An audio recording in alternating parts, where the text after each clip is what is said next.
Yeah, man. Welcome to the Freedom Show.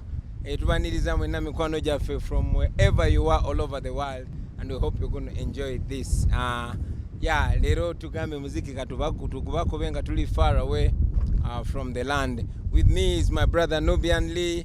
Yeah, my brother Aziz Azion. Yes, blessed love. It's always good to do music with you, bro. Panange, we are doing this as a freedom show, but we don't like to, sing so formal twina kusiba matayo kogera ko bitufu no naffe ba muziki tsobola okudeno nga tukuba muziki gwaffe nga tugonyumirwa kyokka nga twogera ku nsonga enkulu entuufu.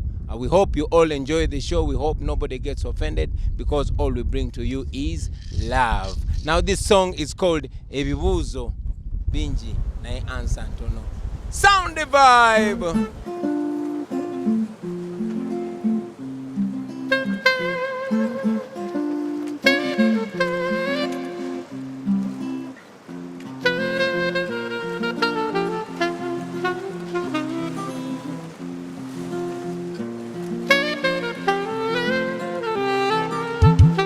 Newe nyimba lwa kunonya kamere naye nga bino byenyimba si bya masanyu bulira obulumi obunkolokota ku mutima gonze kansibeero nzije mbyatule naye nsi nekyuse nnyo bannange Mukama alabika ng'eyatwetama abaana baffe betuzadde balabye okuzikira ensi eno ejjudde ababbi bano abafuzi baffe banditulaze ekkubo mulimu gwe baliko omukulu kwako k'abaanansi bannamadiini Katonda be yali yeesiga babbira mu linnya lya Katonda what a mess but this way up in the community buli kimu kya bbeeyi kubako kyeberete n'ebizimbe bwe bijja bwe byokya abantu ebibuuzo bingi nga ansa ntono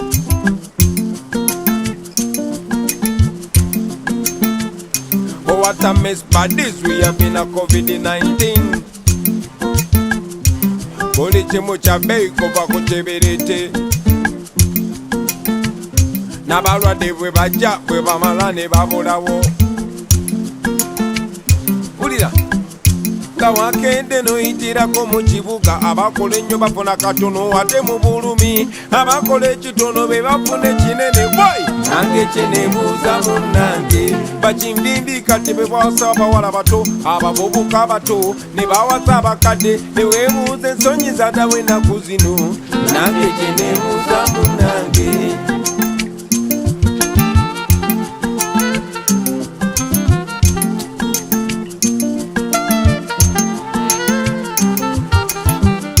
olwanyisa obulwadde n'olwanyisa emmundu nange gye neebuuza munnange emmere gye basonda ate tugirabako eno nange gye neebuuza munnange abantu beeyo mwafunye ku kyokulya nange gye neebuuza munnange what a mess but this we have in a community buli kimu kya bbeeyi kuva ku kibiriti n'ebizimbe bwe bijja bwe byokya abantu ebibuuzo bingi nga ansa ntono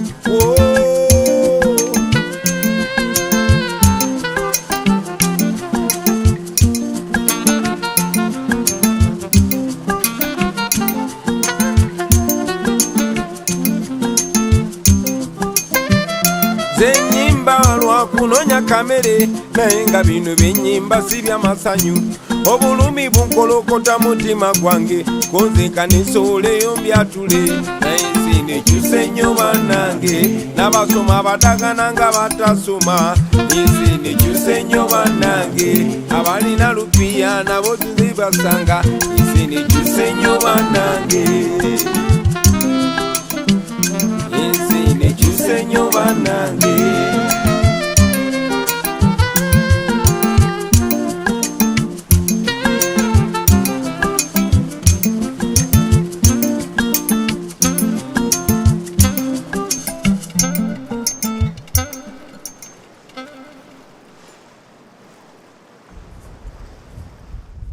Wow. Beautiful vibes. Yeah, welcome to the cruise katugenda kusanga bachali bafeyo ku One Love Beach tugenda kusinkana nayo mikwano gyaffe naye music is an art not a science. You see science yo yabagamba 1 + 1 = 2 from music tusobola no gamba 1 + 1 = 10. Yeah, we can make music anyway. It's a good vibe. but still we talk about freedom. We talk about what we must do as a country. Many times I meet my friends, fellow artists, and they say, "Mwana Bobi Wine going back to politics." Nengamba mwana, politics is not anything special. Politics is you. It is the decisions that are being made for you, whether not by you, but they're made for you. Atono COVID-19 wadenga chali kizibu naye tuyambye nnyo abantu baffe ne bajjukira tibino bibakwatako tebikwata ku bantu balala kubanga aba batufuga bibasalawo naffe bitu affectinga fundamentally be affectinga abaana bo balidde ki be affectinga oba bagenze kusomero bate bagenzeeyo kati saawa zino tuli mu lockdown tosobola kunyonyola muntu relationship eri wakati wa COVID-19 ne curfew na yes kasita obudde buziba batandika bakuba ku bimigo nate nga twandibaddemu naffe ne tucontributinga ku bintu ebisalibwawo ku bukuffe tikati otaddewo curfew lwaki omutaddewo anyigirizaani otaddewo lockdown lwaki ogitaddewo enyigirizaani eyambani ogadde arcade ate n'ogulawo zi malls njawulo eriki ogobya ababoda mu city ate nga n'abataxi ate waliwo ababaasi zigambibwa nti waliwo nannyini wazo lwaki bisaliddwa bitya ne tuba ng'ensi yaffe nga abakufuga batya okusalawo ebintuntu kubanga bijja ku affectinga. So we use music to communicate all this, and we are not the first. Fela Kuti, Christopher Sebaduka, Miriam Makeba, Ochegera Boy Wange, Balake Dube, Bob Marley, generally abantu bonna betukiririzam. They used music to communicate because Bob Marley say when music hit, you don't feel no pain. Ate kati favor artist. Kirabika ffe tusigaddeyo kati okuyamba ensi yaffe kuba kati abantu abagira matayi bwe boogera amazima bagamba yo politics oyagala kwesimbawo naye gwe artist bweyogera ekintu ekituufu bajja kifuna mu love. So mukozese music wammwe mwana okwogera ekituufu. It's a pleasure hanging out with fellow artists. Era naffe twagala tubayimbiremu kana kayimba bakayita situka tutambule. Nawe joli situka tutambule. Dance the vibe.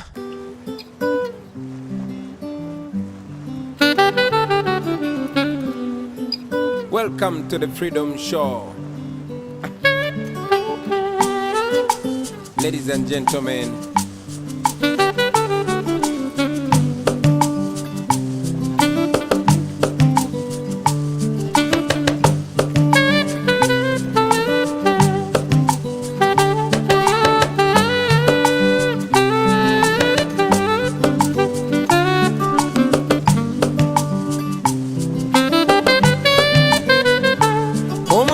kumenyese naye nga temanyi munywanyi nawe kukumenyese abantu eyo gye mpitira bayongobedde bye basuubira nga byawukana ku bye balaba ate abalala bo ne babyetama banyigirizibwa ne babulako gye baloopa baabwe negye wandibadde olompera kibeera kizibu okufunayo obwenkanya kugamba tosigala wansi ensi bwe kusuula situkawo mangu tutambule mu nsi teri kyangu lugendo luwanvu situka tugende mu maaso situka tutambule embeera emalamu amaanyi naye topowa tugende topowa tutambule lugendo luwanvu bwe tulemerako tutuuka boyimuka tutambule embeera emalamu amaanyi temupowa tugende topowa tutambule lugendo luwanvu.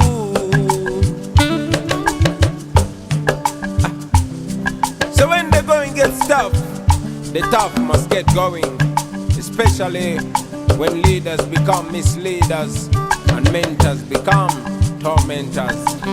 When freedom of expression becomes the target of suppression. When democracy becomes impossible. The necessary must be done.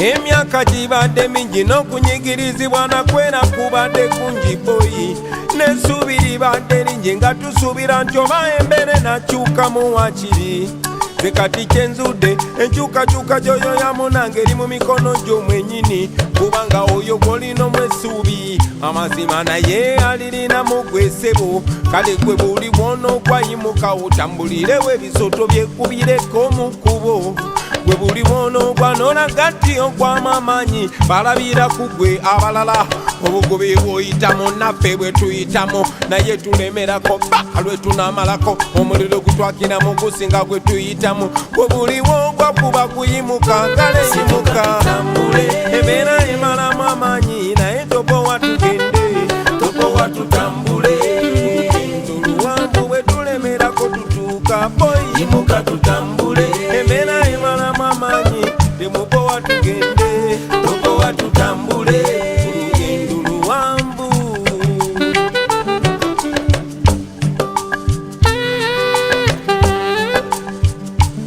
Ladies and gentlemen, Joseph Sachs.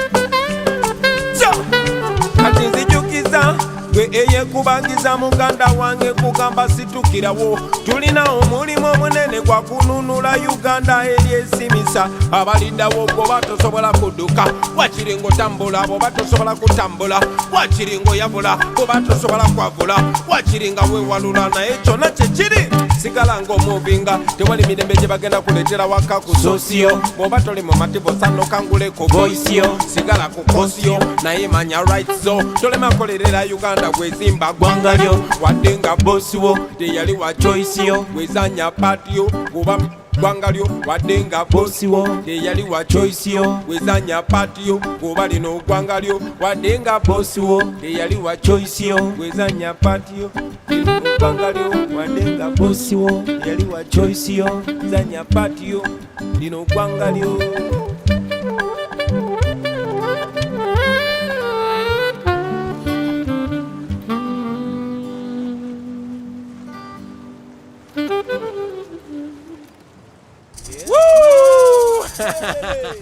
Omanyi mwana Bob Marley yagamba omuziki ne bwe gukuba gutya tuyinza wulira bulumi. So it's a beautiful thing. We celebrate music on Lake Narubale, our beautiful lake. Named it Victoria. This is Lake Narubale. We are in a generation that is bringing back what belongs to us. First of all, our freedom, our identity, and in fact, let me take this opportunity, Nubian, to advocate for the restoration of the original names of our natural futures. Imagine such a beautiful lake, the biggest freshwater body in the world. It is ours because it belongs to our grandfathers. We are born here, and then you name it Victoria. No, sir. This is Lake Narubale. And the same should happen to the roads. There's no way we should continue using names, Makinon Drive, Makshon Falls. That is Kabalega Falls. And there was even a dare to rename it. Anyway, that's a conversation for another day. We should just be proud that we have a beautiful country, Uganda. Tunensi eyakabi wano osule kijanjalo no gende bibyo no komawe myezi ebiri maso no jawe chokulya nolya. So it's beautiful. However, he who is given so much is expected to him, or I mean from him or her. Katonda tuenensi akabi nyonyo Uganda na ate sometimes ofune chakabi ne chifuka blessing oba curse. It is our responsibility to make sure Uganda is a blessing to us. Like we always say, we twogera kumine ebintu twogera kunze oba ku Nubiani oba ku Jose oba ku Azizi. No, everybody, all of us, not just the artists. As long as you are Ugandan, it is your responsibility. So when we send this message, we send it to Uganda. We call out on Uganda. Nubiani mwana soko beko choba gamba wano ba people. Sakala baroze ndi nzemba amba gamba binozeka. Alali. Anti-proud Ugandans. Yes, Truly proud of Uganda. Yeah, this is our country. Teri wakawalala. Naye kimu kyenjagala okutegeeza bannayuganda tulina okumanya nti politics are governing buli part of your life. Nti yes, politics is in your livelihood. Day to day life. Nti sukali gwogula politics yasalawo. Transport gosasula mu taxi politics yasalawo. Rent gosasula landlord wo politics yasalawo. So fena bannayuganda okwagala eggwanga lyaffe tulina okukyusa obukulembeze bw'eggwanga lyaffe ne tuteekawo abakulembeze abalumirirwa eggwanga lyabwe, abakulembeze abaagala eggwanga lyabwe. Mukirabye mweno time ya corona, singa ddala abantu abatukulembera baali balumirirwa Munnayuganda. Kirungi kati mukirabe nti politics yasalawo buli kimu. Tuli waka kubanga bakulembeze be twalonda bwe batyo bwe basazeewo. So abo be mulonze be basalirawo ffe kati tulina okwebereramu nga tuteekayo abo abantu abasobola otubeereramu abalumirira Uganda. So bannayuganda tuzuukuke tutandike okunyiiga omuntu kasa akola ebikyamu abeere accountable to us kubanga ba leaders balina kubeera ba servant baffe. So leader yenayina avaayo n'agamba nti is not serving you, eyo sign twandibadde twasituka dda ne tugamba okay okoze ekyokola kati twagala abo abajja okuwuliriza ffe abajja okusavinga abantu bannayuganda. So bannayuganda twebereremu tuzuukuke tunyiige, tulina okuyiga okunyiiga obulungi bwaffe, humbleness yaffe, kindness yaffe, bano abakulembeze gye batwalanga weakness yaffe. Buli we balaba nga tuli easy nga bayisa buli kimu kye baagala nga bayisa nga babba buli kimu kye baagala kubanga ffe tubeera easy tusirika tetwagala buvuyo.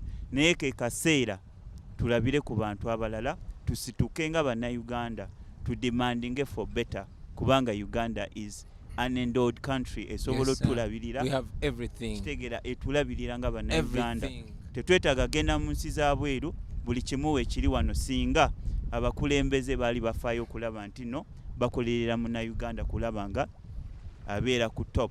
It's not about individuals, it's about Uganda. It's about all of us. Kati nobya nfe tusobola okweyagalira kwene ennyanja batunulira naye bwe bagahaabwe tunakwata Bobi Wine nobya ne baleke bakole ebintu byabe baveewo ennyanja mwana abavubi bajano ne babakuba amasasi abantu ba bulijjo and yet tulina oginyumirwa ffenna tolina kubeera Bobi Wine oginyumirwa. Waliwo olinga jajjamu ekigulira amagala eddiba. So let's love Uganda. Kana kayimba bakayita Uganda. Dance the vibe.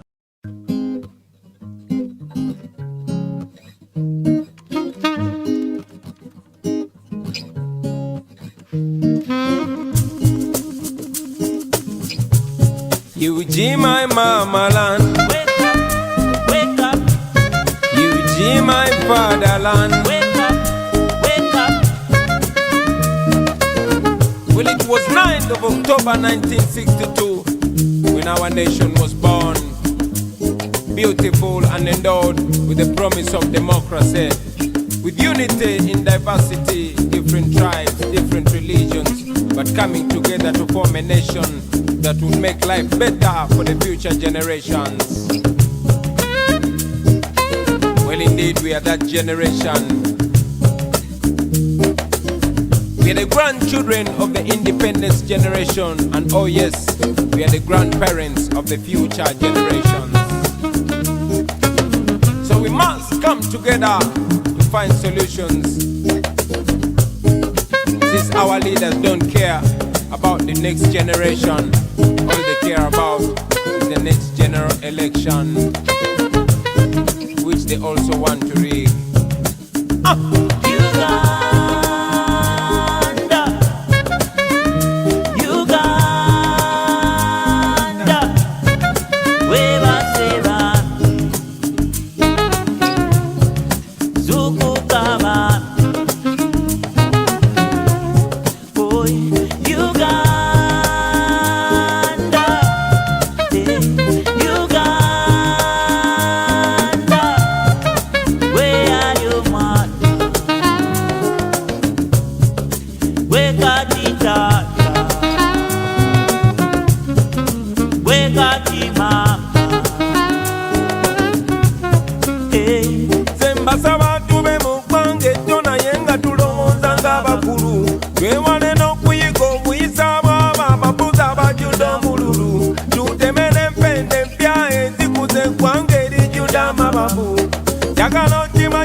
We are the country, we are the future, we are the change we badly need. We are the youngest population in the world, we stand a chance. We are the leaders of the future, and the future is today. If we only come together, we can change our destiny. Bobi makuche tuli otiraba we tuli, si we tuli na okuba Uganda.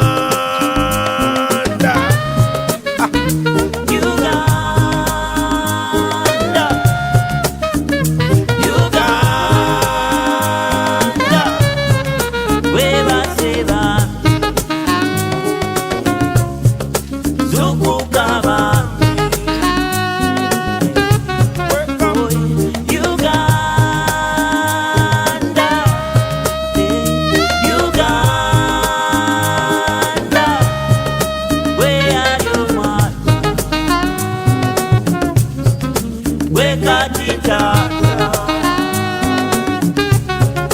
wekati mama. Hey. Kati bobanga weba sensa balero sisimuka tuligambe chatte kwanga twakiraba nti kiki kyemwakola eyali omutoluli abusenge emyaka giyise kati yefe emiti emito kuba olabe nga twejuna gwe muti omuto boyi olabe nga wejuna saba wenyigire mu bikolwa byolaba naawe ebinyula ensiyo oleme byakunda kumbali kuloba ensi ngewaba ogiraba oleme nakuba walayise eddembe lyo terigulwa bunusu yagala okimanye mutima betutaye ffe be basingawo okutya Uganda.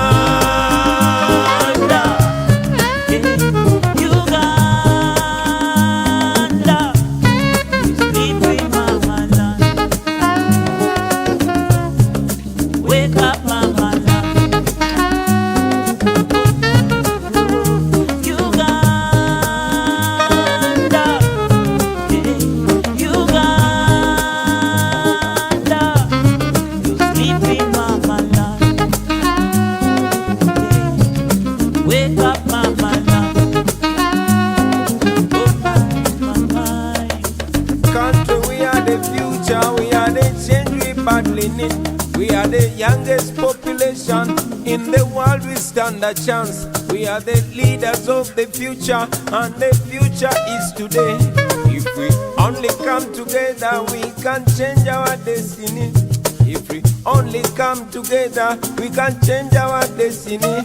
If we only come together, we can chase this man away. If we only come together, we can chase this man away. If we only come together, we can chase this man away. Woo! Atenga byaddala. Yes, man. If we come together, we can change the course of history. We can change our destiny. We can change the way people look at us. Once upon a time, we used to laugh at people who came from Zaire, which was known as Zaire then, Congo, under Mobutu. We would laugh at them and say, man, I cannot imagine somebody ruling over me. In fact, misruling over me for 20 years. What? No way.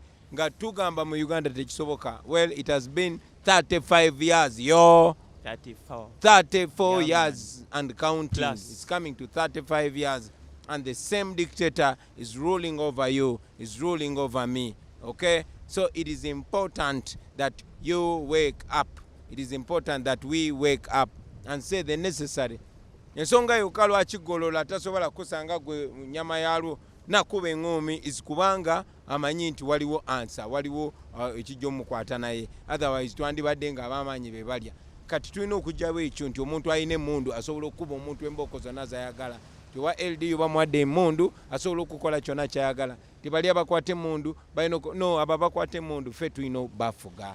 Ffe abasasula omusolo ayina kukuuma gwe ng'era mumulaba ne muloopayo mwe bakasitoma okitegeera kye ŋŋamba. Yensi gye twagala baganda bange. Yensi gye tulina okubeeramu. Tetulina kubeeramu nsi nga tuli shy, nga tetuli confident.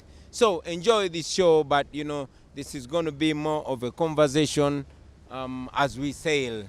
This is a freedom show, but we talked about these things and we sing about them to make sure those who don't listen to the talk, at least they can listen to the music.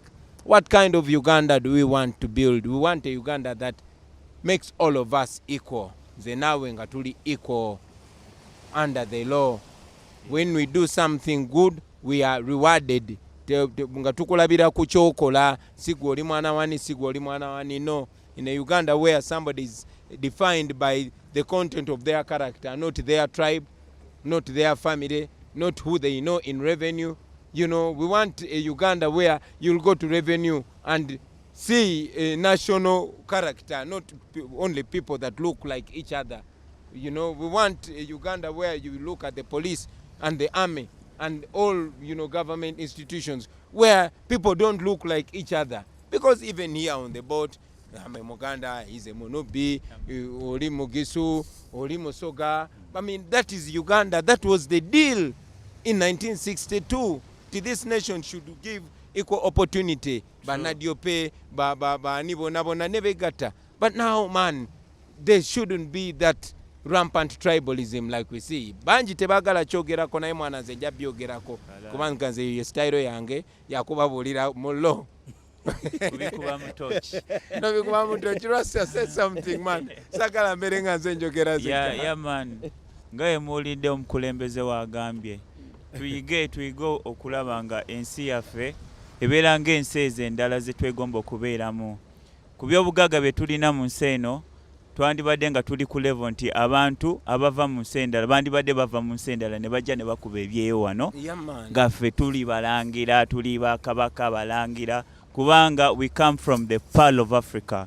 Wano buli kimu ekitandikira. Ti byonna we should be living as kings and queens mu Uganda. Tuleke kubeera ba slaves. Naye currently batufuula ba slave, tuli okuservinga just ka group kamu ak'abantu ab'omukwano n'abafamily ab'Oluganda nti bo baasalawo okufuula Uganda faamu yaabwe. Tulina okuvamu eyo mu mbeera twebereremo. Ate okiraba Rasta. Yeah, man. People see and understand what we're talking about. True. And they want a better Uganda and they know they can get it, but they are scared. Okay, they want to go to heaven, but they don't want to die. they want to become physically fit, but they don't want the pain of the gym. So if you want to get what you've never gotten, you must do what you've never done. Okay, you must break your fear. Nze kyali ono wamuyitanga byekwaso mwana gwe nalabirangako yalinga wakabi nnyo yagambanga people want to go to heaven but they don't die. Ngati yasoma nnyo nga abeereyo waffe mu kyalo naye ngali very intelligent. Era manyi nti waliyo babyekwaso all over there. Muyigirize abaana ba ghetto. You never know you're inspiring the next leader. So dance that tune, Rasta.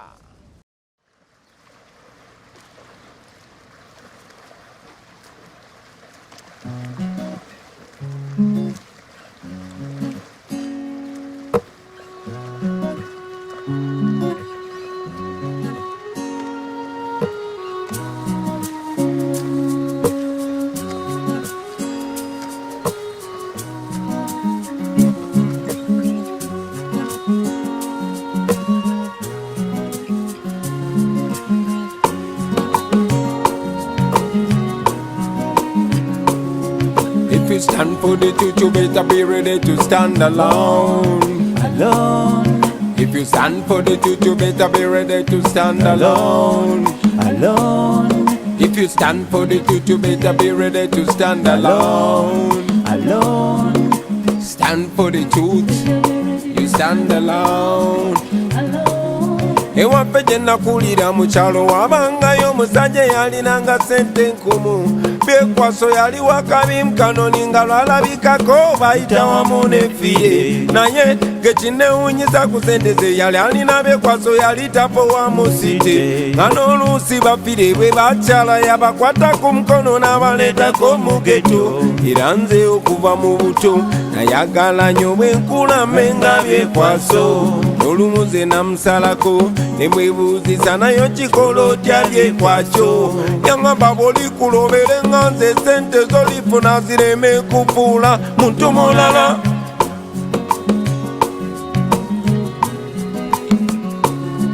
Oberanga mwesimbu ebikyamu bigaana ebituufu by'oba osomesanga abalala. I know the truth will be a lonely road. Olemerangako n'olwaniranga amazima. Buli lw'oyimirira ku mazima oyimirira bw'omu. Never expect nobody to defend you. Baagala nnyo kugenda mu ggulu naye tebaagala kufa.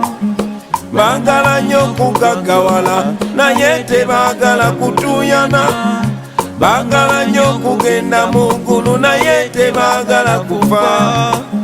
Baagala nnyo enkyukakyuka naye tebaagala kusibalo. But if you stand for the truth, you better be ready to stand alone. Stand for the truth, you better be ready to stand alone. Alone. If you stand for the truth, you better be ready to stand alone. Alone. Stand for the truth, you stand alone.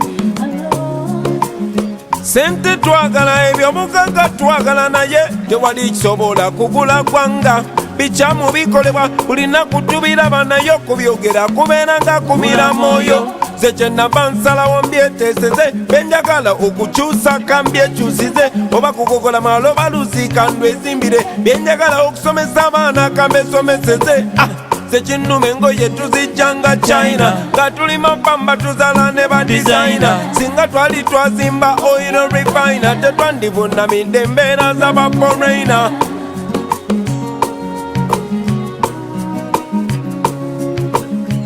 Wabula oli buli wakufula beeka, ajja ne mu makago nakukolera amateeka. Twagala nnyo okugenda mu ggulu, naye tetwagala kufa. Twagala nnyo kugagawala, naye tetwagala kutuuyana.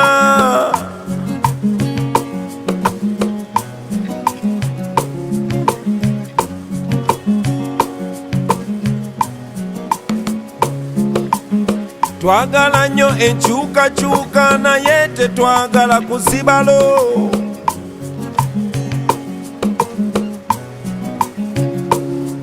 If you stand for the truth, you better be ready to stand alone. If you stand for the truth, be ready to stand alone.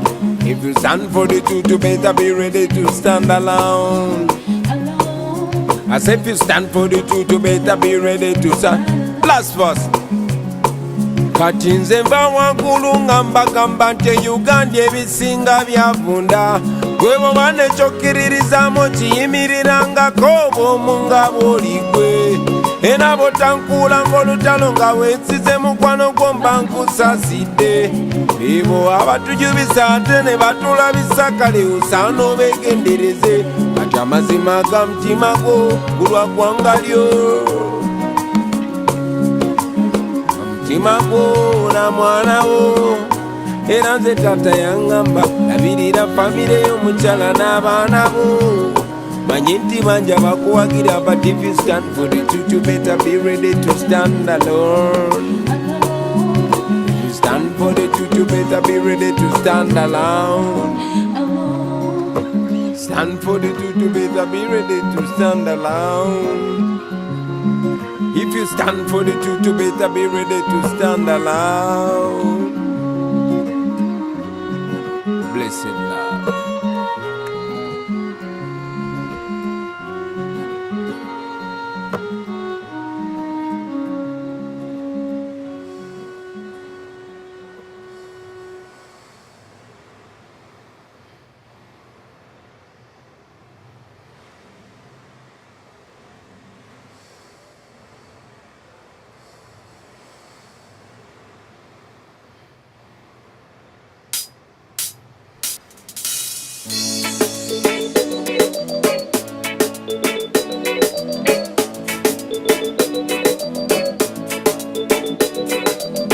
Well, it done, no love is in the air.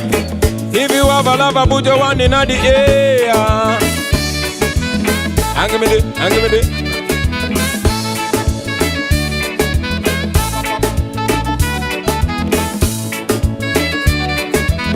Hang me there, hang me there. Olalelo, lunakulukulu. Put it up. Okuvalulirwe nakulabako, nakirabirawo nti olina kubeera wange. Emyezi ze ndaba nze gye muvudeko, kati nkikakasa nti nina kubeera nawe nange. Mpulira bulungi leero, bino tobinje bituukiridde leero. Walayi mpulira bulungi leero, mpulira ng'obulamu obutandise leero. Okuva bululi nga kugamba nyabo, omutima gwange wamenyake. Sagala mutima gwange kuzanya tepo, njagala omago njagala leero mbulire, ate bw'oba ng'ompenna ntwalo nyanjule. Okukakasa kankukube embaga, era bwe bambaga tugiteeke busabala. Obasibule embeeko balage yakaweta, osambe ng'oningolinga omuwendule. Kankwagaze effujjo gwe kiruma mpabire, ne anemono bagisome mu mawulire. Wanyika bampaana be bangi, nayise bwe mpaana y'omukwe. Mazima wangondeze ensi, kwagala nnyo n'okusinga gwe wotiraba. Kakwankale bonna kibalumbe, omutima gwange kuwadde baby. Your love is 1 in a million. Omukwano go tegusingayo buwogo naye. Mpulira bulungi leero, binoto bingi bitukkiridde leero. Walayi mpulira bulungi leero, mpulira ng'obulamu obutandise leero.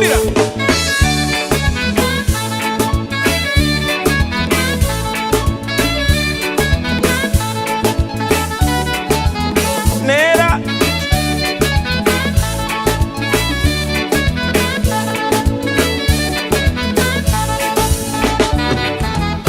sente weziri tojani baby yambalo nyume kutwale mu Valentine kubembese kugulire akamule chukano chana kusanye yo kwagala kukubale mabobana yingo zateka baby akuyita mami ngatenze kampita daddy mami daddy bulira bangulire ntume wakula na kabina yagala kugulire yo benso babima yagala kuzimbire nyume ya kalina ai kutwale kokulya tokumarina Walinga bampana bebanji nayenze bwe mpana y'omukwe mazima wangonde sensi kwamala nnyo n'okusinga gwe wonjiraba mpulira bulungi leero binoto bingi bitukkiridde leero walayi mpulira bulungi leero mpulira ng'obulamu obutandise leero.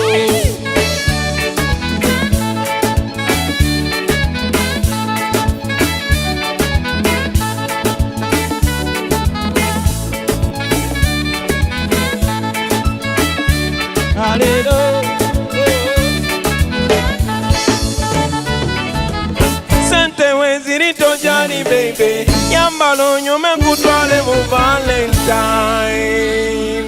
Yeah man, welcome to the Freedom Show. It's always a pleasure. It's senyo kubera namwe wena wherever you are watching from. Eri kuboti nga tukruzinga ebade jaribu. Now welcome to the real show. This very song bakaita abalungi balumya tujja kawereza chali waffe bamuyita ngoba sonko ani linya lyali ya kisiramu wegwe watunyumiza story eno ne tujikola makayimba kakunyumire and all the broken hearted people. Dance a fire. Oh. This is a true bad man love story running down for me heart and me soul and mind. No one can feel me heart is breaking and nobody can cry me tears with me crying.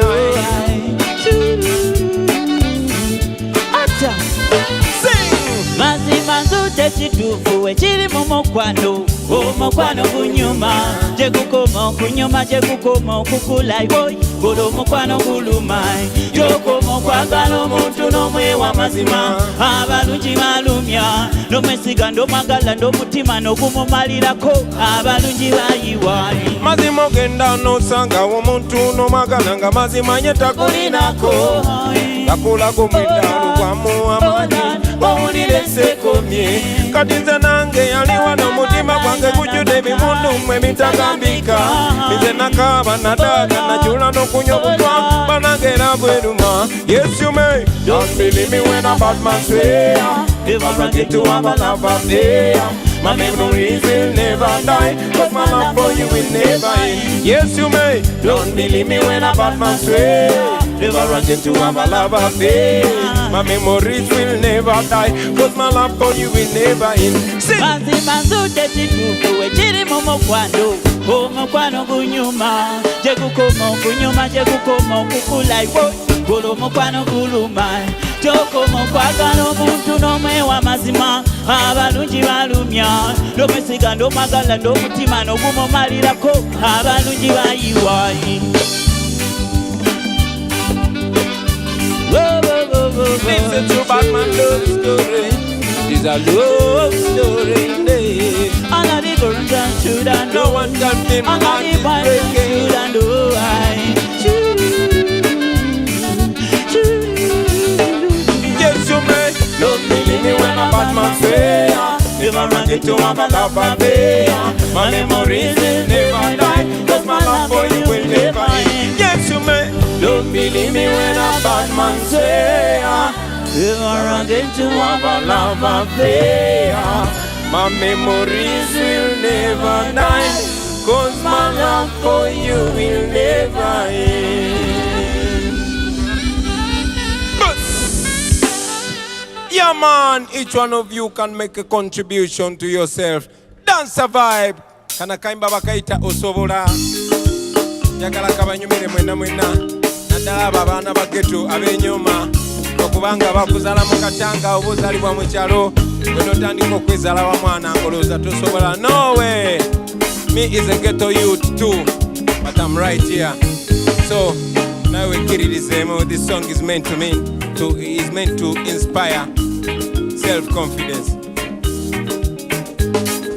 All man, remember that everything you believe you can achieve, man, if you work hard enough with discipline.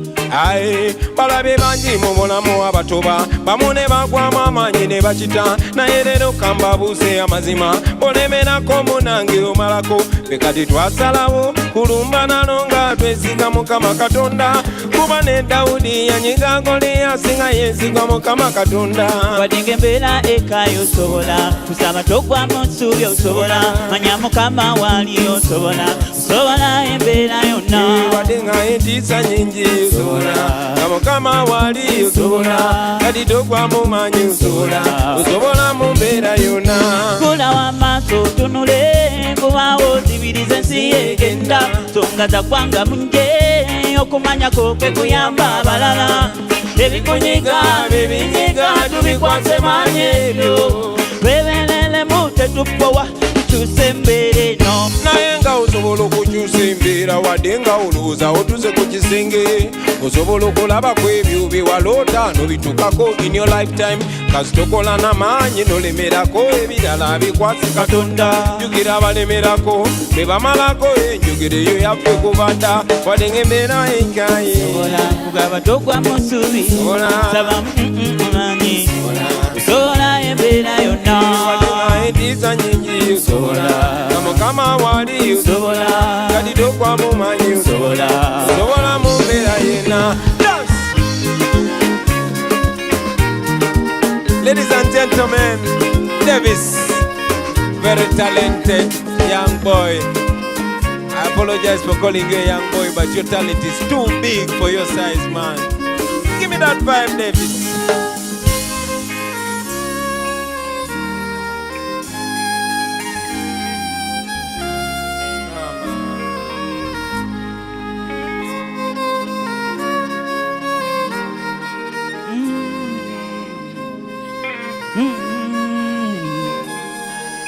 Dance.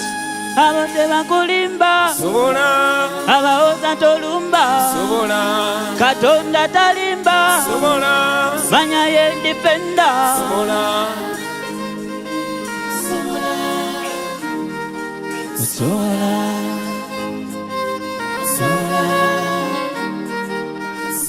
kati gwe abadde alowooza nti ebintu by'abalonde kankubuuse leero naawe abadde amanyi nti ebintu tebisoboka ekizampo yeffe kati nno tebakutiisa tebakufiisa tebakujoganga naawe ebintu obiyinza babali mu buyinza tebakukanganga wadde nga bajja na byasi bajja nabo muffe tujja na Mukama Katonda tumanyi ne Dawudi yakuba Goliaasi nga yensize Mukama Katonda bajja nabo munatiyagasi ffe tujja na Mukama Katonda olaba buleti pulufu omwana mwaluwa yakwata bugwasi jinja.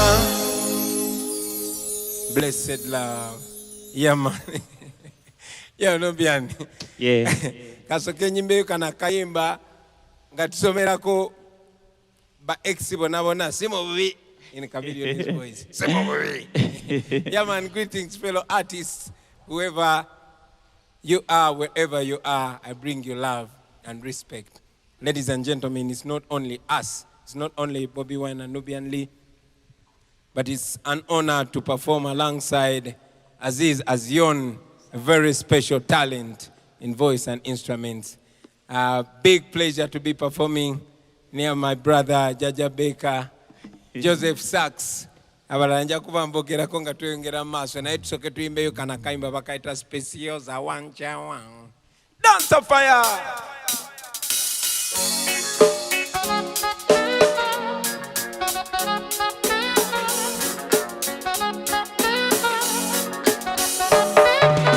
Joseph Sachs yokozotya ako kofuye sikembadde mmanye naye ko kafuye katukagendereko kubanga guno gwenkubye si gwe mulembe gwa luli guno gulimu olu Facebook live balina ebiwala mwatwe ebidiba bitya nga gobigendako bubi obeera wakutya ulira anyumiza omuwala gwe nayagala yabeera nga kamoca mu community bamuyita sipensi yozanataba naye nayagala sipenzi neserebera bacalumo nanjabulira nenegayirira sipenga tabiwulira gakuma bibi mpukamite olondaba ebyange byenabiwete mumwoyo nga nze nazikite yaŋŋamba don't worry just pass me feeling sipenzi yozawancawa naye mubyaddala olenganga eyanyamba singa walite wanshawa nandisobodde funamu kazana nzimba sipenzi yoza wanshawa naye muka katonda mugolonze wanyamba singa walite wanshawa nandisobodde funamu kazana nzimba naddamu okumulaba nga eyali sibe tosobola kumutegeera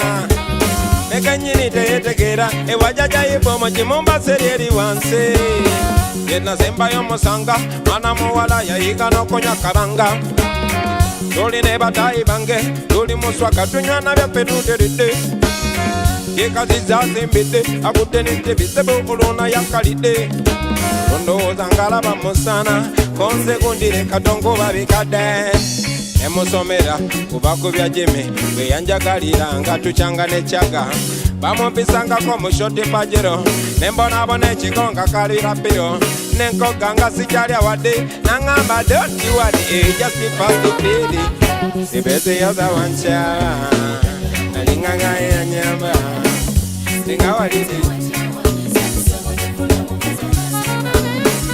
sibese yoza wancawa naye muka katonda mugulu nga wanyimba singa walite wancawa nandisobodde kola kulya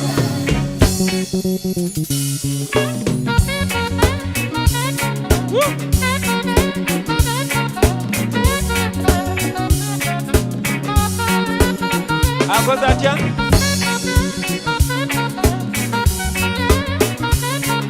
ye mama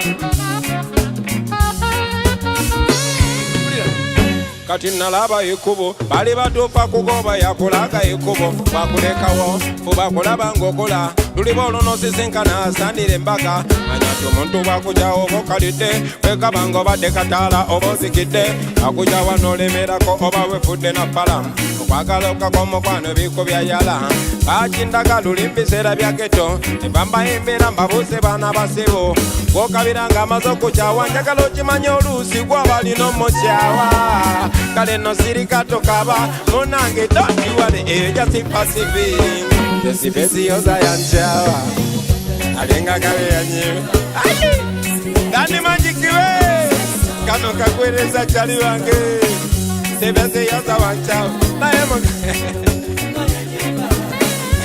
yakube mpola mpola. Yeah man, I want to dedicate this song. Keep the vibe going to Sadan Magic. I did nyumia mao mrehaso Dan Magic nganyagala ntekewa manyaga bachali awo nenga ngamba mwana bachali bange bajja kuloza obachi. But now don't look at me as an MP, look at me as an artist, because kubanga feba artist we make a satire out of everything. That's what makes Chris Ogon funny, that's what makes Spire funny, that's what pushes the very noble message far and wide. What would you say nam? So kadi mwe bachali banga bali eyo mumanya amazima. Yeah, for example, I know have memories atuyimirawo ne twogera ekituufu fenna ne bachali bange bonna bonna betwali mu Firebase Army ne ba artist bannange bonna bonna naye lwakuba ebiseera ebimu bo bamanyi obbatemera ne bankyawa okujjako omuziki gwereke gugende maaso. Now I'm an artist and this is heart to heart. So ekituufu kyo kiba kituufu. The truth is the truth. You might buy it, you might beat it, you might kick it, you might lock it in a jail, you might pay people to to speak otherwise, but at the end of the day, there it is, the truth. So, I want to dedicate this to the friends I lost because I stuck on the truth. Bachali bange mwanchawa na yenze chirabanga namwe abanyamba singa mwalite mwanchawa sandi bade freestyle. Bachali bange mwanchawa ubanga babatemera ne mumbuka singa mwalite mwanchawa sandi tegede ndi namwe muli balaisi. Bachali bange mwanchawa olwokugenda ku mazima ne mumbuka singa mwalite mwambwaka andibesize mu byakabi ne muntunda ne fulufiga wanchawa naye muga katonda mukulunga wanyamba singa walinga tonchaye nandikwesize mu byakabi ne mumbuka ne basi kati wanchawa chali wange amazima nawe nontunda singa walinga tonchaye nandikwesize mu byakabi nonchi waliyo abalala bangi nnyo obambogereko naye I want to keep the friendship, and you guys know that at the end of the day, I love you and you love me, but because money and confidence, but you can have a harder breaking point.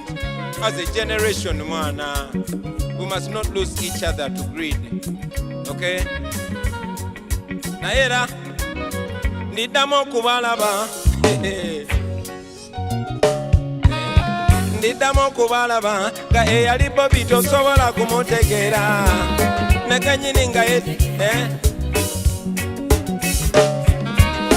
ndidamo kubalaba nga eyali bobi tosobola kumutegera nekanyini teyetegera nga judde bicepe yafuuka na pulezidenti ng'eyali kaguta wamwe twamuwangula alineri mu kyalo nga bano Ndine bachali bange ba edi mutwe tuli wali tuterede nga tuli ne batayi bange ba director devi nga tuterede nga tuli ne bakawo bange banubiani entebe nga tuterede tuli ne batayi bange badani majiki entebe nga lituvimba ngabo babuse sipezi yoza wanchawa olinganga eyanimba ate no mwana watu sijasiba miziki bibanchawa.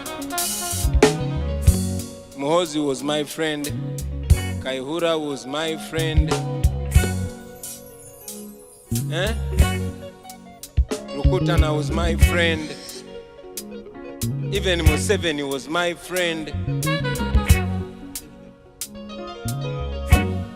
Nene banchawo olw'okwogera mazima Kaihura wanchawa naye nga wakola bubi kuba nali kyaliwo ne Muhozi wanchawa naye gwenze nkirabanga eyanyamba singa walinga puro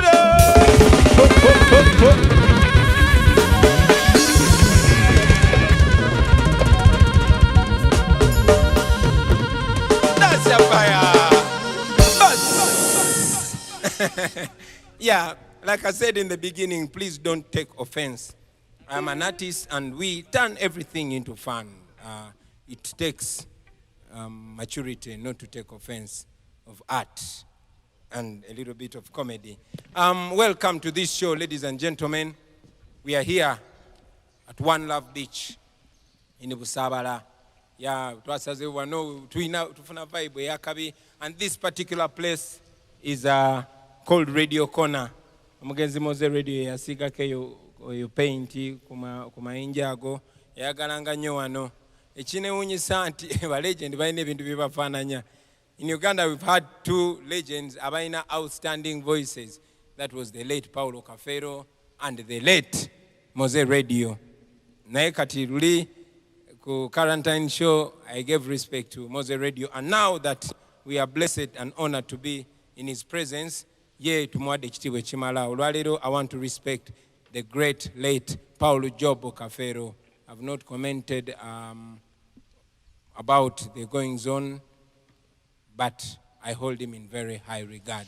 Kana kaimba kubirako mwana zizi ku ndongo ya Kafero awo tujijamingemu Just. Aye. Ladies and gentlemen, Evamita Ziza Zion. Woo!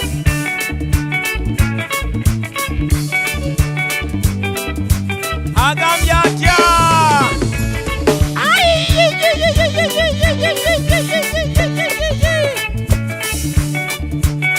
Representing for Paul Kafero.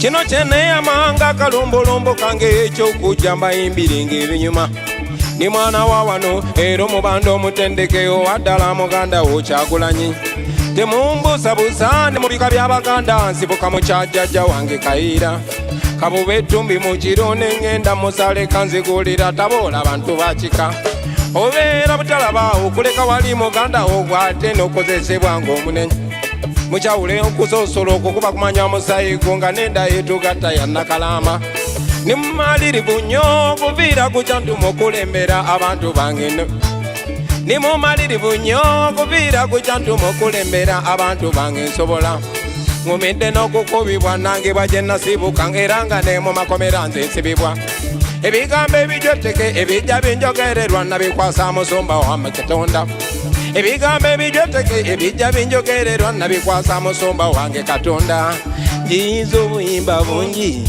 gasinga kubira mu lulimi Luganda ne mu maaso g'abakama bange nimwetwaze nnyera nga ngunzi njiza obuyimba bungi era nga nkubira mu lulimi Luganda ne mu maaso g'abalonzi bange fuba okola ekituufu era ngonze siyinza kweyisayisa kikungu ebyo bibaka wange nga ngenze singa eyo yeyali eneyisa mwendi pawo yambiri mpagidde mumwe byebyo mama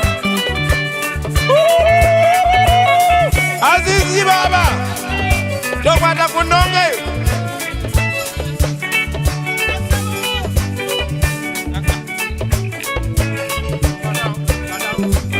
nkubire padam padam padam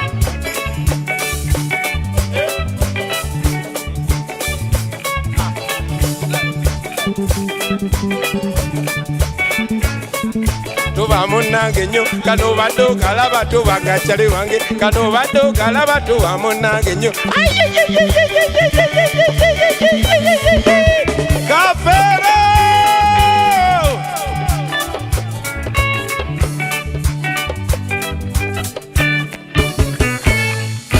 neno nabudeyo kamocha jemuchanga zinyambala bandisa danzize kutapira njiri navuka muntu mulamu baana basibi yali omufuuyi w'esadazo nageto nakola ki nga mukumbomera ninyenyeza n'obulya nga zengula bando ne mogeto nga bakwata ku ttama twaliko abaana ngo ne Yosefu Mayanja nga katufuuyira pege tumamuleke mu bujja twali bakiwago ffe n'okusinga agambye atya twali bakiwago nga edi mutwe nga bwe tukusanga manjenwa eŋŋombi tukuba z'owuma twajuga ekibuga twafuwa maki twadigoma ebiwala banange esebo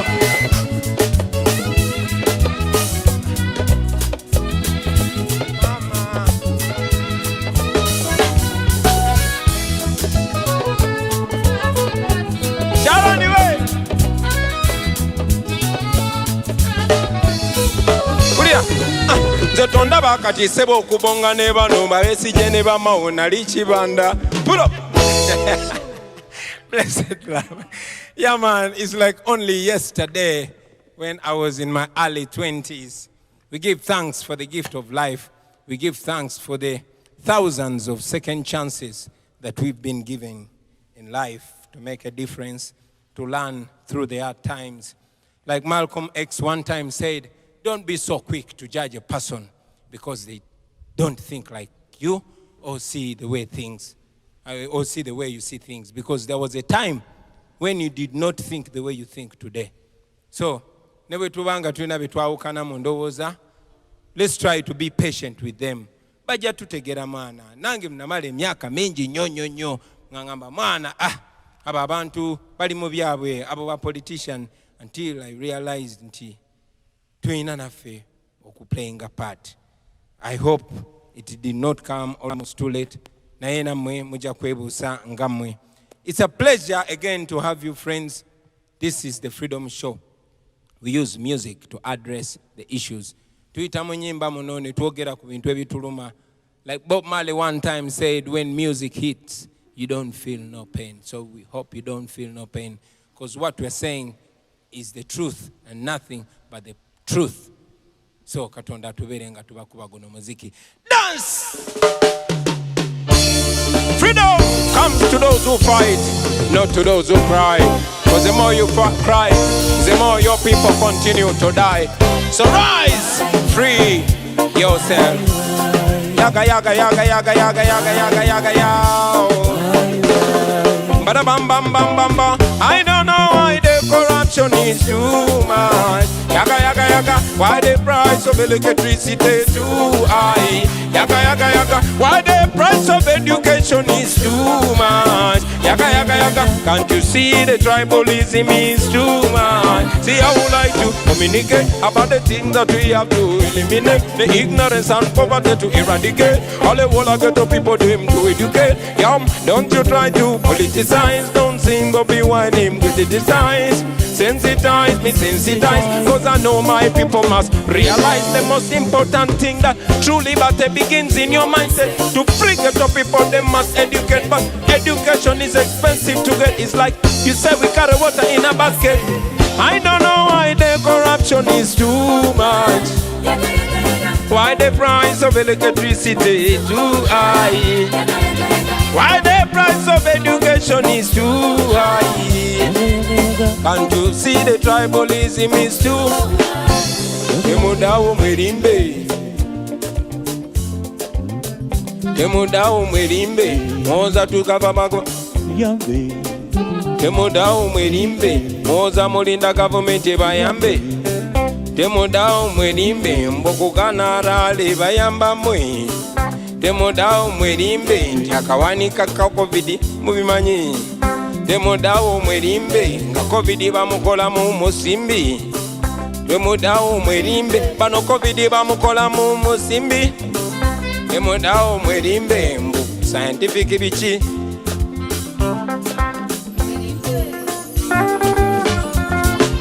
Mulikola mutyanga bechanze, bano bana Uganda nga bakoye. Mulikola mutyanga basasewo, ne bava mu mayumba ne balumba. Mulikola mutyanga banyize nga abana b'Emali bwe banyize. Mulikola mutyanga bechanze nga abana b'e Misiri nabo bwe becanga. Olikolota bechanze nga abana ba Kamfole bwe bamugoba. Olikolota nga bakugobye nga Omar el-Bashir bwe bamugoba. Olikola matyanga bakugobye nga Chaliwo Gaddafi bwe bamugoba. Olikola batyanga bechanze abana ba ghetto nga bakoye.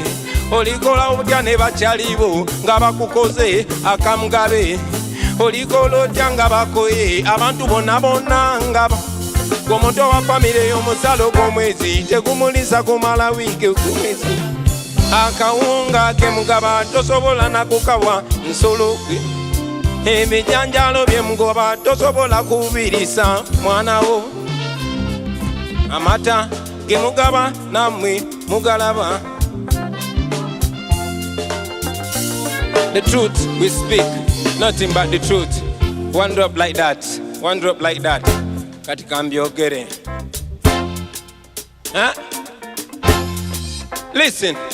Bwemutuba mu masomero fizi tusasila zimu, naye emirimu gibera gy'abalondemu. Abavubuka baffe betting gwe mulimu. Magala ekibuga, zi arcade ne muzisiba, zimolo mwana watu ne muzireka.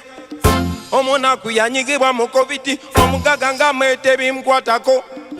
Emotoka eza gavumenti, abantu bamwe be bazivuga.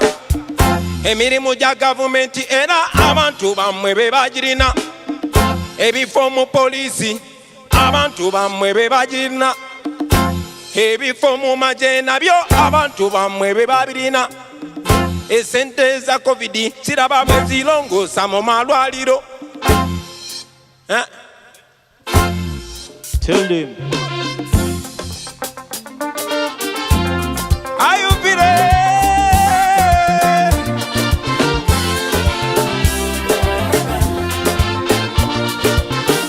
Oh yeah.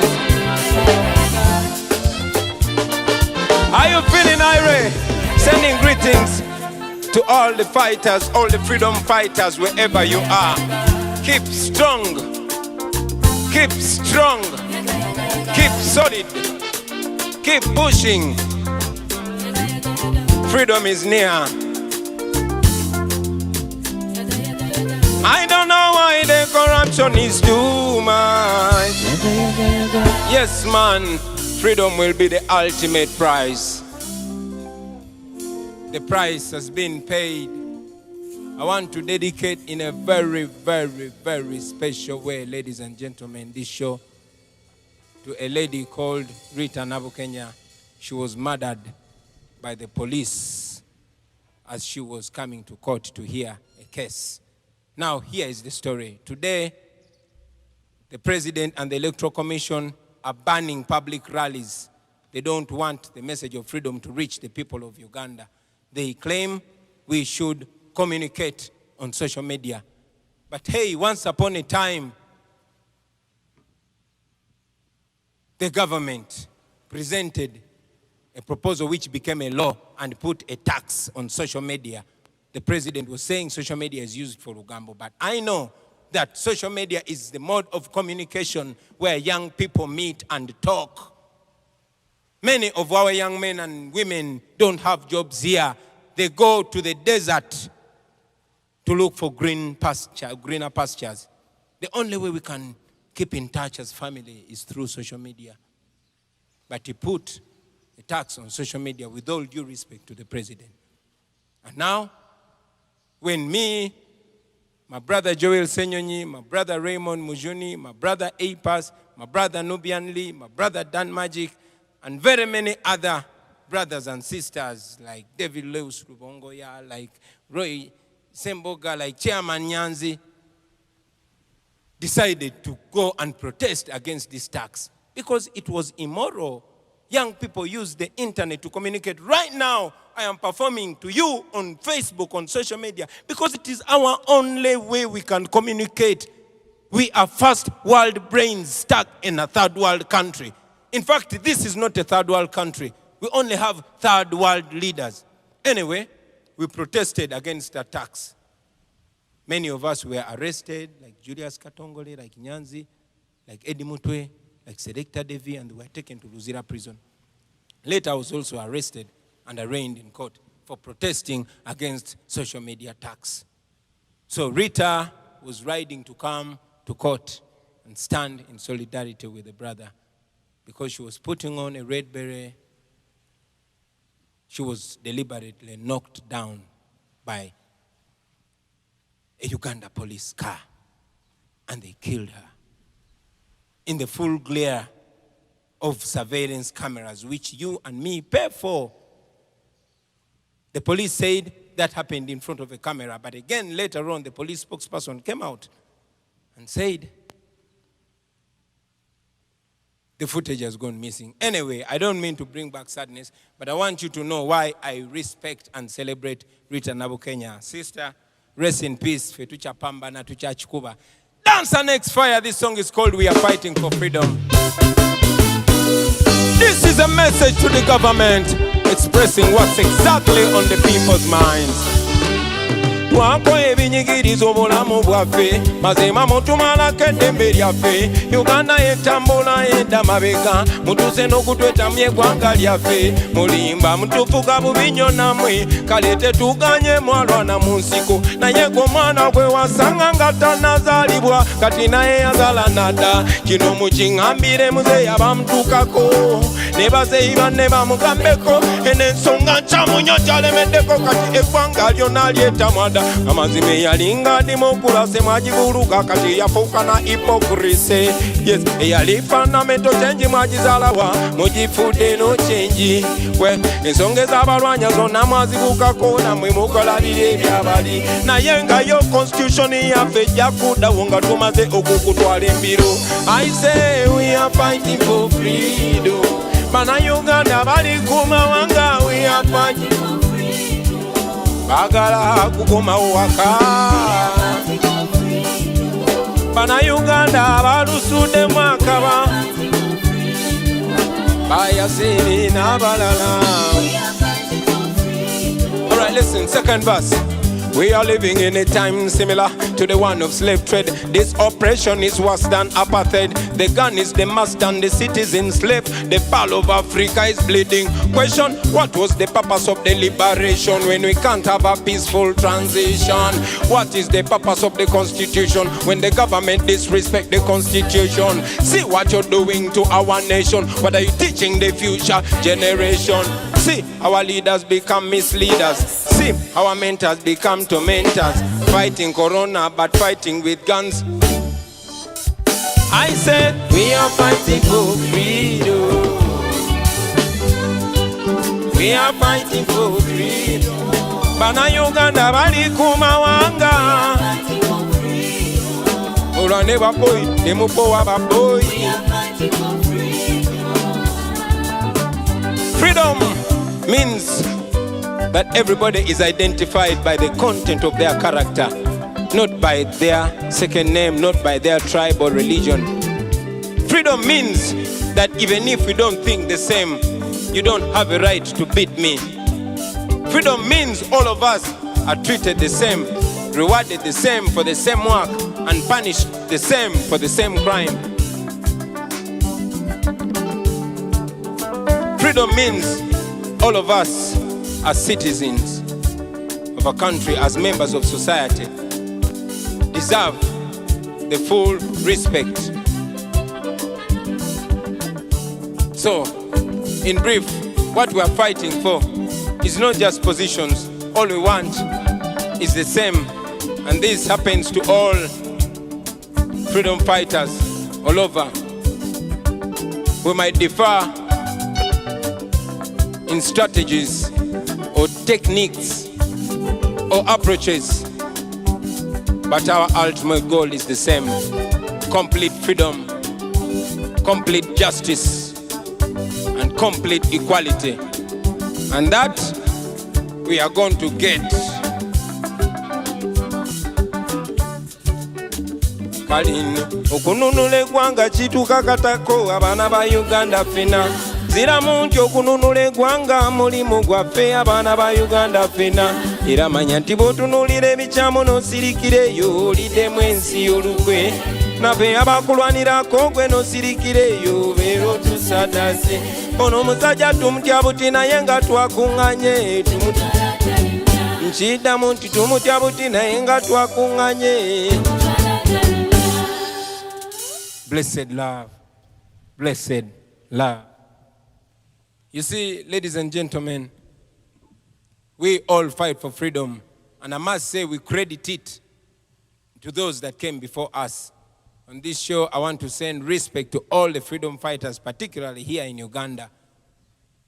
Dr. Besigye, Norbert Mao, Jenumugisha Muntu, Dr. Paul Kawanga Semogerere, and all those other politicians. But I also want in a very special way to recognize the role played by the great late Christopher Sebaduka, Fire Rutaya, and all the artists that have been singing about issues, respect in all aspects. You inspired us, and now we are here to add our energy on the noble job that is being done. So nobody can do it alone. We must do it together. We are young people who come with so much energy, so much youthful energy. But again, power is nothing without control. So we need the guidance and counsel of the elders. That means we must do this together, the young and the old, the male and the female, the rich and the poor. We must all be united forces of change.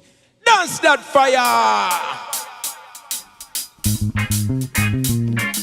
To all the freedom fighters all over across the divide, remember that unity is strength.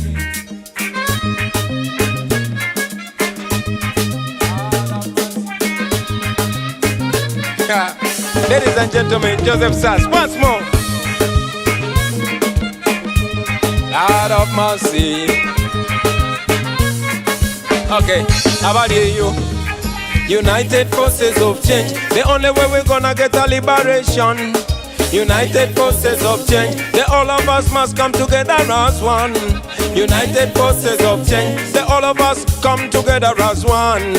United forces of change. All of us must come. Listen. Our people complaining night and day. They wonder why we continue to live this way. But I know that things can change someday, if we really want them to change anyway. Uganda land of abundance, but Ugandans living in deficiency. The leaders want life presidency. We must abandon that silly tendency. Uganda rich but Ugandans poor, because the leaders them drunk on power. They run nation like family affair. The citizens suffer but they don't care. United forces of change. The all of us come together as one. United forces of change. Opposition come together as one, please. All of us must come together as one. Alright, let me tell you. So now we say, whether you are JMA, whether you are DP, whether you are NRM or you are FDC, whether you are CP, whether you PC, whether you are ANT, banegwanga bali malawo, abanyasinga tabantu bali mukufa na njala, bwetwegata ne tugoba bana bajega tusobola okutasa eggwanga ensega. United forces of change. Tubasabye, come together as one. United forces of change. The people them must come together as one. Ngambie, United forces of change. Banange, come together as one, please. Joseph Saxi, Bambika, man. Lord of mercy. I can be a justice. Lord of mercy. My people complaining night and day. They wonder why they continue to live this way. But I know that things can change someday.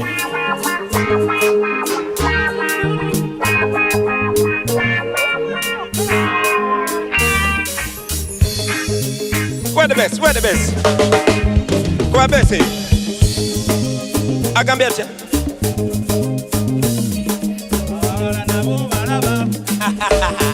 Akabetia abalala na bombalaba simana obo balaba na embalaba.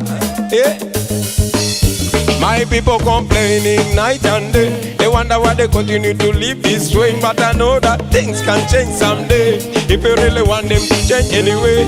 Uganda rich but Ugandans poor, because the leaders them drunk on power. They want nation and family affair. The citizens papa. Lord I must United forces of change. The only way to get a liberation.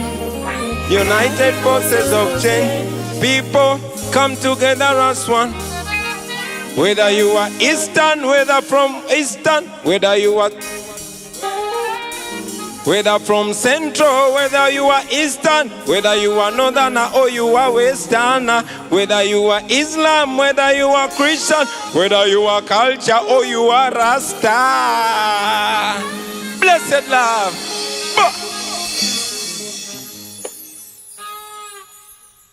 Yeah, man.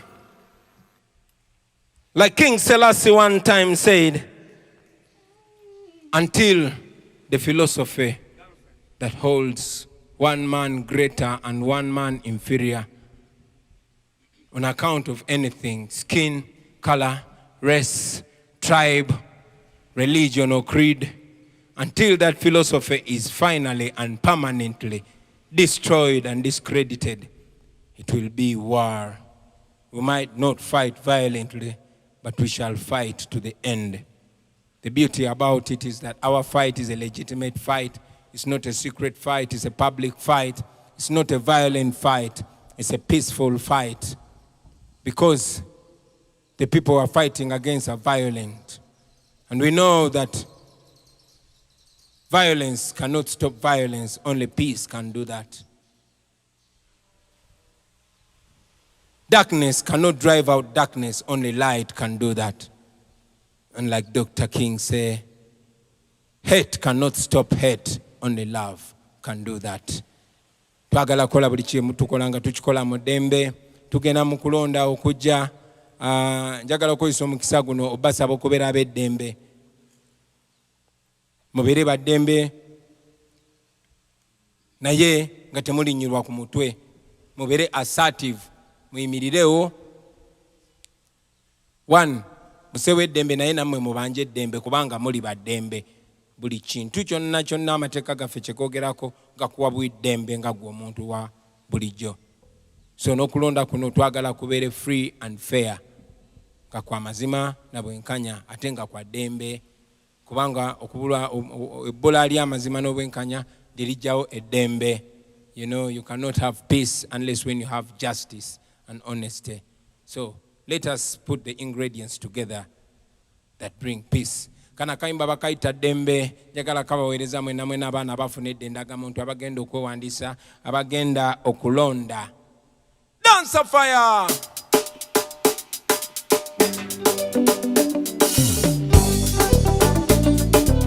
Aramasi. Ani akajukirako? Neto waliruddawo ebiseera ebyo.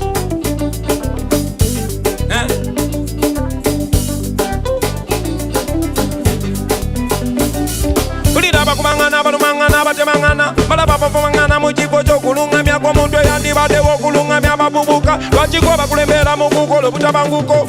Bino byonna byenatidde nnyo okulwana mu bavubuka kususe nnyo abakulembeze kibaswaza nnyo. Kale abavubuka nze nsaba tukole bwe tuti okulonda kubeere kwa ddembe n'obuyinza bubeere bwa ddembe ne muzeeyi apowe mu ddembe. Uganda etunyumire sabye okulonda kubeere kwa ddembe n'obuyinza bukyuke mu ddembe naffe tuvimbe mu ddembe obulamu butunyumire kuva ku independence tuli mu ntalo kyekireetagako kuva mu independence tuli mu ntalo kyekiganye ne Uganda okula lwa ntalo. Buli gavumenti yezena ntalo ate baagala okugenda zibenga ntalo. Bakikola batya bali aba Tanzania bakyusa nga tewali kulwana ntalo. Bakikola batya bali mbana Kenya bakyusa nga tewali kulwana ntalo. Bakikola batya bali yo tewali kulwana ntalo.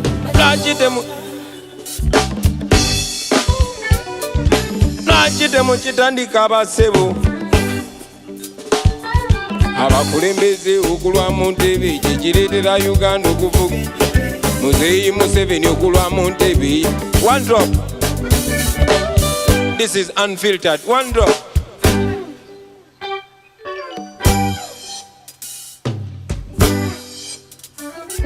Kuva mu independence tuli mu ntalo kyekiganye ne Uganda okula lwa ntalo. Buli gavumenti ejana ntalo era baagala okugenda zibeere ntalo. Bakikola batya bali aba Tanzania abakyusa nga tewali kulwana ntalo.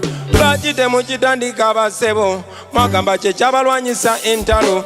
Lwaki temulabira ku Mandela ye yavuga kimu n'atabendera. Muzeeyi Museveni okulwa mu ntebe ye gwaleetedde Uganda okufuuka eddebe. Buli ayogerako bamufuula mulabe nze mwalo wakatonze.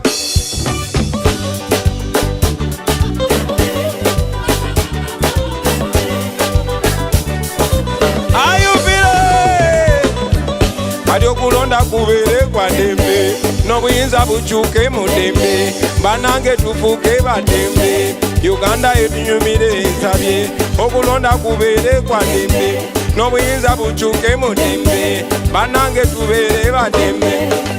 Wando gano ge mazima gali agakawa abasinga bagatyanyawo. Gano ge mazima gali agakawa gwatanakimanya kati nkubuusa boy obanga odala oyagala Uganda ne mu bikolwa okiraganga. Tuzimba omusingi guyambe Uganda n'abaana baffe kwe balirabira bamanye ti omuntu okugenda mu buyinza tekikyetagisa kuyiwa musaayi. Bamanye ti omuntu okukuuma obuyinza tekimwetagisa kucunya banne. Bamanye ti omuntu okukuuma obuyinza tekiteegeza. Bamanye ti abantu beesimbawo abantu ne balondako abantu beesimbawo amateeka bwe gabagamba ne mwami byabakama. Kana kayimba kakunyumire ne bakyali bo bonna nammwe kabanyumire. Manyi nti mukola amateeka era bino mukimanyi ti abantu beesimbawo abantu ne bakuba campaign abantu ne balondawo asinze ng'abafuga gwe basinze ng'asikawo naye gwe abakulembeze kati bimuyoga kimu byakulimba lwaki mutufuga bubi bwe tutuse okulonda ne muteekawo okukyanga lwaki mututidde nnyo tutuse okulonda muteekamu obukolomoni kiki mutidde nnyo tutuuka okulonda muteewala ebya campaign nga mutidde nnyo mbu scientific campaign lwaki mutidde nnyo gendako oyitireko wa mu kikubo mwe mutidde nnyo naye musanze bana Uganda ababuufu mutidde nnyo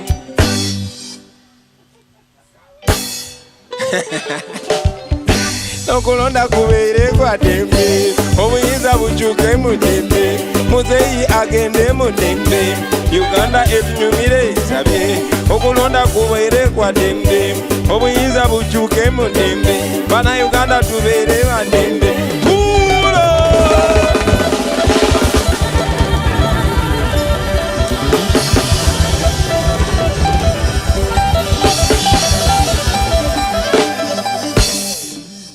Yeah, man. Frantz Fanon say, every generation must identify and discover their calling and either betray it or pursue it. This is the time. And like Yoweri Museveni said in the 1980s, that if a government has closed out all means of peaceful change, what do? The question comes back now, 40 years later. Remember that, every youth in Uganda. Bus!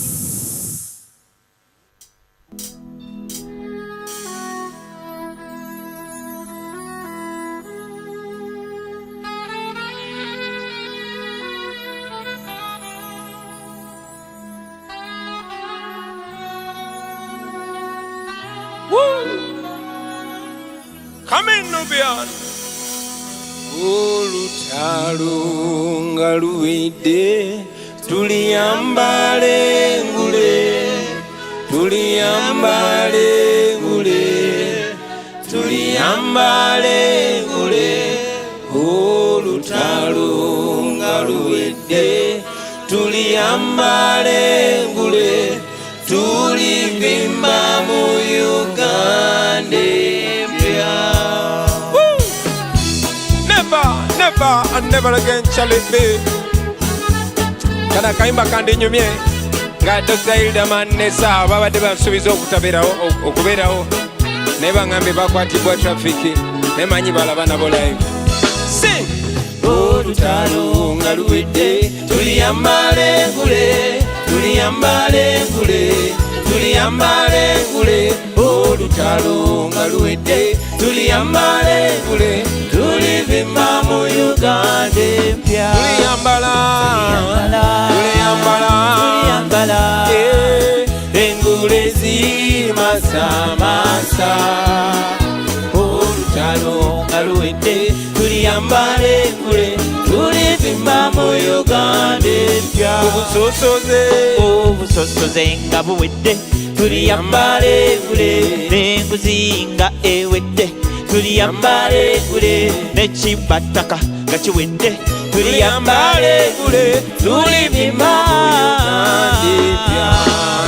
tuliyambala engule zimasamasa olutalo nga luwedde tuliyambale. Bano si be bayayi Manisuru wala wano patu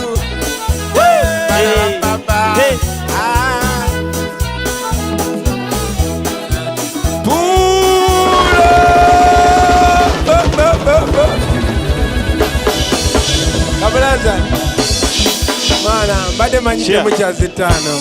Respect. Yo. Batu baba. Blessed man. Okubi akapale olinga atali wenna kifuma.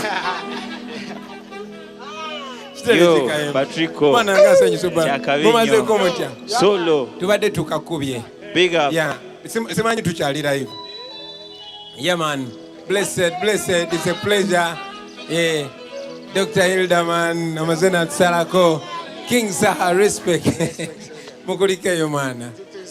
anti obudde mwana bututwala biki tukola tubadde tukakube naye isache pleasure abwe muyingiridde mu ngole mwenyini kayimba baba kati ffe katumala obba kubalaga mumudde wali mu mbati yamwe muguwome bwe baba. Come back again with a tune. Kadem bakadem buto bwana muyingidde mu time dance.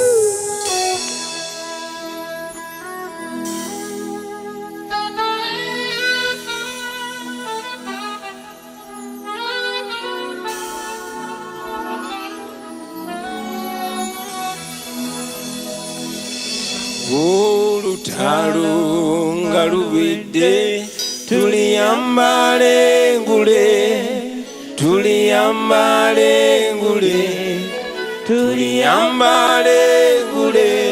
olutalo nga luwedde tuliyambale ngule tulivimba mu Uganda empya. Never again shall it be that this beautiful nation will continue to experience the oppression of one by another and bear the indignity of being the skunk of the world. Yaga ya. Olutalo nga luwedde tuliyambale ngule olutalo nga luwedde tuliyambale ngule tulivimba mu Uganda empya. Tuliyambala engule zimasamasa olutalo nga luwedde tuliyambale ngule tulivimba mu Uganda empya.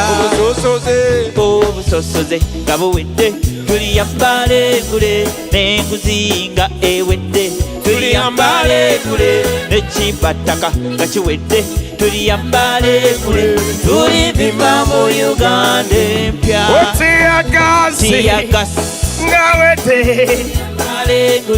obwanakyemalira nga buwedde tuliyambale ngule obukeruzi nga bugeze tuliyambale tulivimba mu Uganda empya.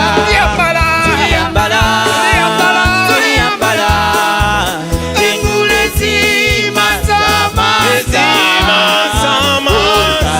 nga luwedde tuliyambale tulivimba mu Uganda empya. Bantu obuyinza mu mikono gy'abantu ensensuubize tulebanga tebakyatufugisa mundu ensensuubize mu ggwanga ery'amazima n'obwenkanya ensensuubize tulinyumirwa Uganda eyo kati gwefuna endagamoto osobola okwebereramu n'okukyusa ebikunyiga agamaanyi tugalina people power ewagudde tuliyambale ngule tulivimba mu Uganda empya. Bafuwe Joseph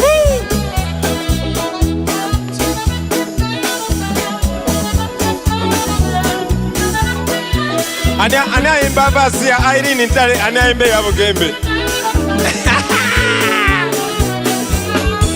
Sing sir.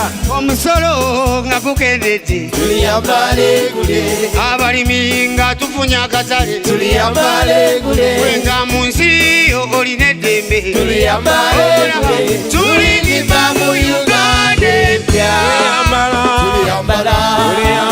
Tuliyambala engule zimasamasa nga luwedde tuliyambale ngule tulivimba mu Uganda empya.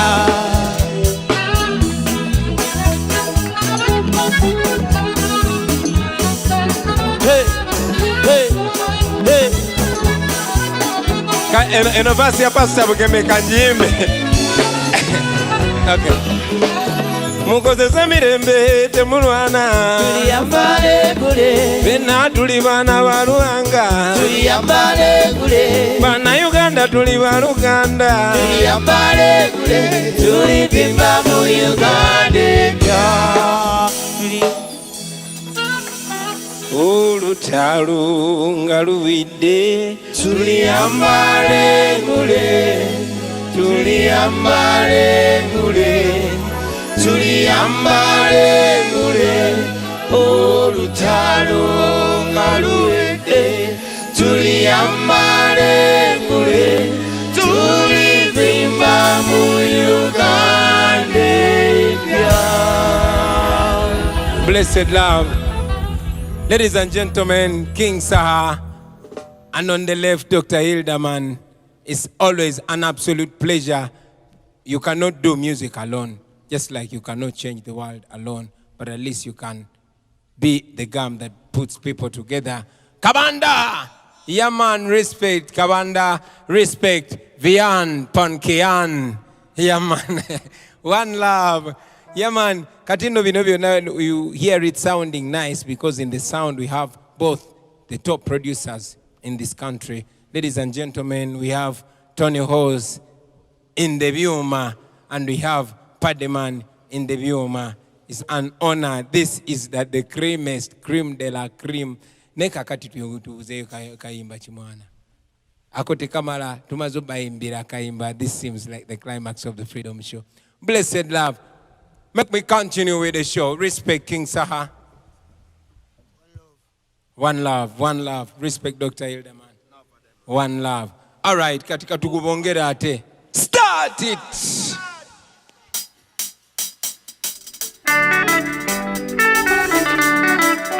Hey alama.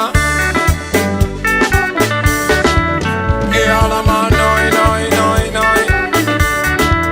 Hey alama. Amasungu buli wingala banze ya see sunshine. Nendo zabe chibera baby nga you are mine.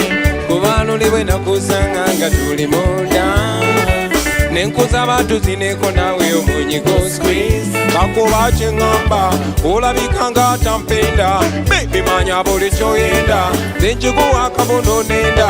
Ay, one day you say it is on the kanya, another day you say it is in Muge. One day you say you are on the Paraga, another day you say you are my UK. Anya de pingo itiri mochinya olinganga dai ni mobile. Na yenga charenga, ejana charenga mama. Singana lini na waka huku, nani bade nange ni amasabu. Kugame charenga, charenga mama. Singana lini na waka huku. Cheza batolo vera kuba na balala kuba na kewete. Tesere moto wakwe mulisa nyona yenga wakawari. Wonda monjere kabo pido mutini na ewa tumende. Papa triko balaba papiko munyama na ewa kawamba. Dolo mwa kwaniza sete na mala na dumuga ngete. Obulu njibo buzanaze ono mwana nyirira mpanze. Basi kampulira nsanuka babekola mpulira mputeza. Amazoke kakumenyoni Bow, bow, bow. Na yenga charenga ejana charenga mama. Singana linyi na wako kandi bade nange nyamasa. Charenga charenga mama. Singana linyi na wako kandi bade nange nyamasa.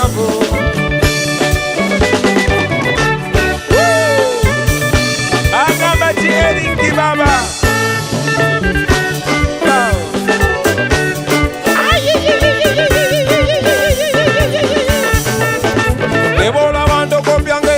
Kasidi manyiga mukwano ebole tazikule nazikatapira wano kosinyabo ebole tabirole byatiya gazize mpano nomwana uno imano mulungi wesibide abalalamba buse erandayira muganyabo konjagade abalalamba chaye yetuka yetuke naye mutute wange omama chalenga chalenga mama singana linyi na wakauku nandi bade nange nyamasabu chalenga chalenga mama singana linyi na wakauku nandi bade nange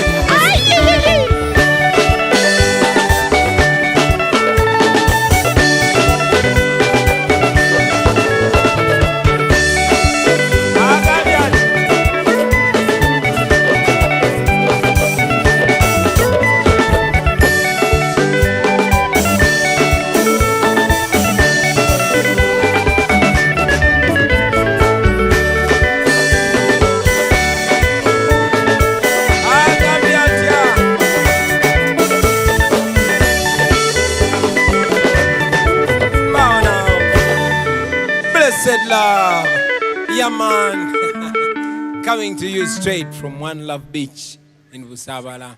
Kana kaimba kasembayo njagala kaweereza abachali bange betukoze nabo concert eno abatali maso ga kamera abali mabega wa kamera betutayogerako naye nga batusupportingireyo mwena tukabaweereza namwe bachali baffe ababeerako ne mulaba concerts zino kyakabi nnyo. This is the only way we can communicate to you, but in a very special way. Era bachali bange njagala kana kayimba tukabaale fena ba legend bonna tuli nabo, the legendary Tony Hose yali mu byuma we mabega sebo ja kujja okubaalemu. Yeah, Jaja Pade, original Pade man, Michael Oma, Dan Magic, muje tugubaalemu mwa gutandike started.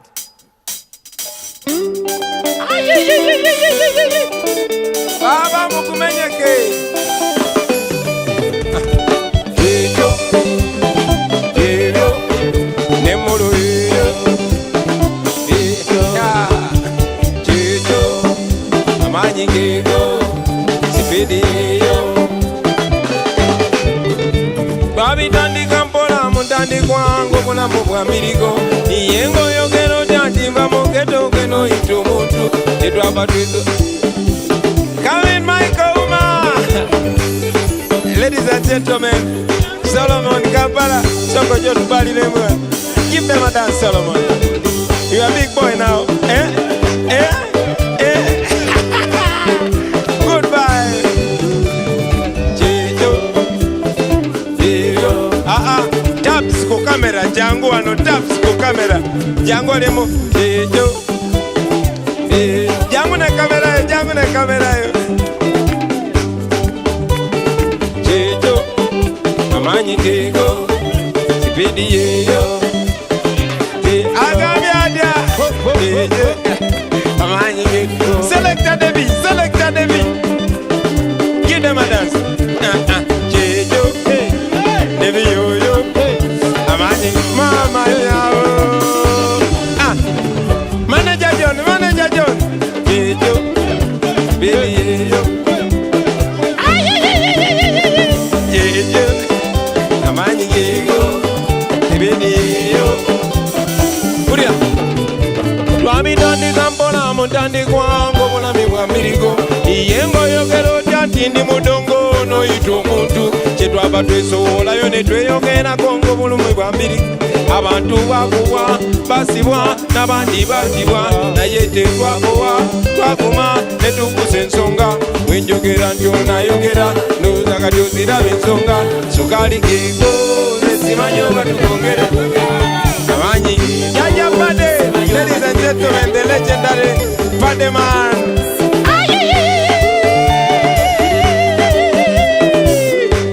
Tony Hose. Ladies and gentlemen, the legendary Tony Hose. Kimujana kamera. Oyo yeze pisaze eba. Yawera mu kamera na yawera fumbe bya kabiri. The legendary Michael Uma. Give them. Akakanzu keko. Ekanzu yeyo. Kayuganda keko. Nekakala keko. Jejo. Sharon, you must give us some dance today. Ladies and gentlemen, a long time backup artist, Sharon. Jejo, Kadansi Keko, Bambi Jejo, Jejo, Sipidi Yeyo, Amanyi Keko, Don Sharif Naja, Jejo, Amanyi Keko. Okay, second verse. Twajigala omukulu talabe kiri mu kwango kutujanka. Twajigala ennubi anita jano nakubaka dansi. Ani ayalabe ku nnubi aninga zina dansi. Omunubi akaya abalaga kadansi kalaba amazima. Omunubi akaya Ebedi keko netimanyo badi njongereo amanyi keko. We want to thank you for watching. Abantu no babera ne bu dance. Patrico. Cho. Kadansi keko. Mama, Kamaki Keko, Kadansi Keko, Keko, hey, yes, sir. No man, you were to Tabano. Katitula ikatutabuse saka anyate kugenda mu spirit ya pere yaba muziki mundekere mwako ba MP banange abantu bandekere mwako ba MP. Friends, it's a pleasure being with you on this show. We call it the Freedom Show. Nera na fetunyumirwa tubadde wano ku One Love Beach Busabala. Mwebale nnyo, mwebalire ddala, mukama b'omukisa. Bulira Kajeko, blessed love. Thank you very much.